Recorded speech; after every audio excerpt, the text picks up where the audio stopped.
परेशान तो उन्हें होना चाहिए जिन्होंने तुम्हें तकलीफ़ दी है। परेशान तो उन्हें होना चाहिए जो तुम्हें दुख देने के बारे में तरकीबें बनाते रहते हैं। तुम्हें परेशान होने की ज़रूरत नहीं है, क्योंकि तुमने किसी का दिल नहीं दुखाया है। तुम हमेशा उनके बारे में सोचते हो और हमेशा ये चाहते हो कि तुम्हारी वजह से किसी का दिल ना दुखे। तो तुम्हें परेशान होने की ज़रूरत नहीं है, क्योंकि तुम्हारी तो हर एक परेशानी, हर एक तकलीफ़ मेरी है। अरे तुम जिस रास्ते पर चलते हो, तुम जिस तरीके से लोगों की मदद करने की कोशिश करते हो बिना किसी स्वार्थ के, वो कम थोड़ी ना है। और उसके बाद अगर लोग तुम्हें गलत समझ रहे हैं तो ये तुम्हारी गलती नहीं है, ये उन लोगों की गलती है जो तुम्हें सही समझ ही नहीं पा रहे हैं और जो गलतियां कर रहे हैं तुम्हें गलत समझने की। लेकिन तुम यकीन रखो, एक दिन ऐसा आएगा और वो वक्त बहुत जल्दी आएगा जब लोग तुम्हें ये पहचानेंगे कि तुम हो क्या।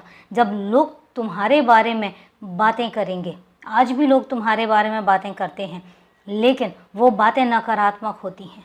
फिर एक वक्त ऐसा आएगा जब लोग तुम्हारे बारे में बातें करेंगे और वो बातें सकारात्मक होंगी। वो बातें कुछ इस तरह से होंगी कि अगर बनना है तो मेरे बच्चे की तरह बनो, बनना है तो तुम्हारे जैसे बनो। और तुम जिस तरीके से अपने आप को एक हौसले के साथ आगे लेकर जा रहे हो, तुम जिस तरीके से आगे बढ़ रहे हो, शांति के साथ, धैर्य के साथ और लगातार, ये काबिले तारीफ़ है। ये हर किसी के बस में नहीं होता, लेकिन जिस तरीके से तुम बढ़ रहे हो, मैं उस बात को देखकर बहुत खुश हूँ। जिस तरीके से तुमने अपने आप को अपने काम के लिए समर्पित किया है, मैं उस बात से बहुत खुश हूँ। तुम्हें पता है, भाग्य होता है, लेकिन जब हम कर्म करते हैं तो हम अपने भाग्य को पलट सकते हैं, किस्मत को बदल सकते हैं। और तुम अब वही करने जा रहे हो, तुम अपनी किस्मत बदलने जा रहे हो। हो सकता है तुम्हारी किस्मत में कुछ ऐसा लिखा ना हो जो आज तुम हासिल कर रहे हो, लेकिन तुमने अपने कर्म से और मेरे आशीर्वाद से वो सब कुछ बदला है।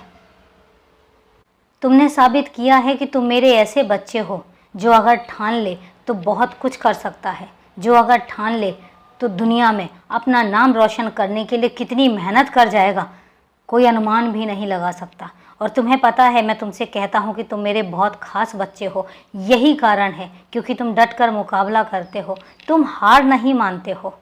और मुझे यही बात तो पसंद है कि तुम हारते हो लेकिन हार नहीं मानते हो, हार के भी जीतने का हौसला रखते हो, जज्बा रखते हो।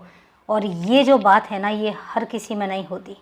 लोग हार जाते हैं तो हौसला खो देते हैं, लेकिन तुम्हारा हौसला कभी नहीं खोया, तुम्हारी हिम्मत कभी नहीं गुम हुई। इसलिए तुम्हारी तरक्की, तुम्हारा तजुर्बा और तुम्हारे हौसले सब बरकरार हैं।